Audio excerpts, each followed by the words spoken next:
শুভ সকাল। প্রতিদিনের pre market আপডেটে আপনাদের স্বাগতম। ডিএসইএক্স টানা তৃতীয় দিনে পতনে 54.58 পয়েন্ট বা 1.13% কমে 4,781 পয়েন্টে দাঁড়িয়েছে।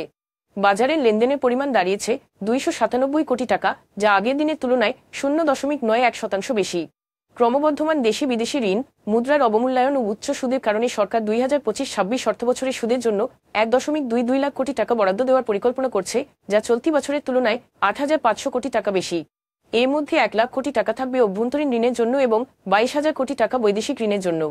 বিদেশি ঋণ 1 লাখ কোটিতে পৌঁছাতে পারে, যদিও দেশীয় ঋণ সামান্য কমে যেতে পারে। 2025 সালের প্রথম প্রান্তিকে ব্যাংক এশিয়া পিএলসি তাদের মুনাফা 113% বাড়িয়ে 166 কোটি টাকায় উন্নীত করেছে, যার মূল চালিকা শক্তি ছিল সরকারি সিকিউরিটিজে বিনিয়োগ থেকে প্রাপ্ত আয়। ইপিএস 67 পয়সা থেকে বেড়ে দাঁড়িয়েছে 1 টাকা 42 পয়সা। যদিও আমানতের উচ্চ সুদের কারণে নিট সুদ আয় 96% কমেছে। 2025 অর্থবছরের প্রথম প্রান্তিকে রবি আজিয়েতা লিমিটেডের মুনাফা 17.6% বৃদ্ধি পেয়ে 125 কোটি টাকায় পৌঁছেছে, যদিও আয় 7% কমে দাঁড়িয়েছে 2,341 কোটি টাকা।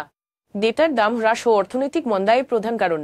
ভয়েস ও ডেটা থেকে আয় যথাক্রমে 0.7% ও 11.4% কমেছে।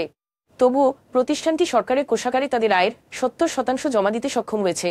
লঙ্কাবাংলা ফার্স্ট পি ফান্ড, বাংলাদেশের প্রথম প্রাইভেট ইকুইটি ফান্ড, 6 বছরের কার্যক্রম শেষে বন্ধ হয়ে যাচ্ছে বিনিয়োগকারীদের অপ্রত্যাশিত বিনিয়োগের কারণে। 25 কোটি টাকা লক্ষ্যমাত্রা থাকলেও শুধুমাত্র স্পন্সর লঙ্কাবাংলা সিকিউরিটিজ থেকে 1 কোটি টাকা তোলা যায়। ট্রাস্টি ডিবিএইচ ফাইন্যান্স পিএলসি এবং বিএসসিসি ফান্ডটি বন্ধের অনুমোদন দিয়েছে। ফান্ড কর্তৃপক্ষের মতে, প্রাতিষ্ঠানিক ও উচ্চ সম্পদধারী বিনিয়োগকারীদের আগ্রহ খুব কম ছিল।